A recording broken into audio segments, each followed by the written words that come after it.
voto, senhor presidente. Para declarar voto, vereador Renato Oliveira. Senhor presidente, eu quero, nesse projeto de lei aqui, parabenizar o governo por esse projeto, né? Porque vejo que isso aí é para recuperar as ruas, aquelas ruas que o SAMAI deixou toda arrebentada.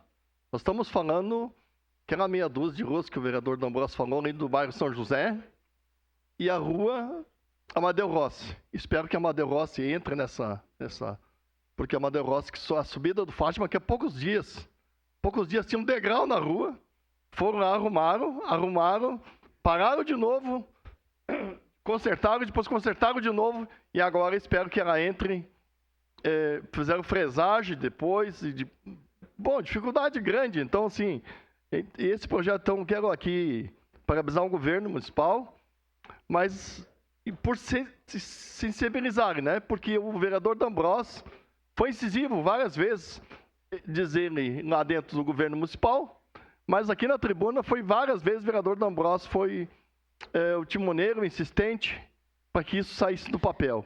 E o governo entendeu isso, não é só aquelas 66 ruas, aqueles 40 milhões, né? Então, parabéns aí para o governo entender isso. Espero que algumas ruas também sejam dessa forma, aquelas ruas que eu fico contente quando se diz que seja aquelas ruas que o SAMAI estragou.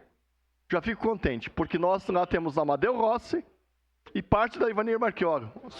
Não estamos pedindo uma rua nova, recuperação de rua, fazer uma rua... Não, nada disso. Estamos só esperando que seja contemplado, mas se não for contemplado também, nós sabemos que isso é importante, esse projeto de lei. Então, parabéns ao governo, parabéns aí, vereador D'Ambrosio, quando esteve junto ao governo, não sei se o senhor está ainda junto ao governo, mas foi grande líder para que isso aí trouxesse a casa. Obrigado.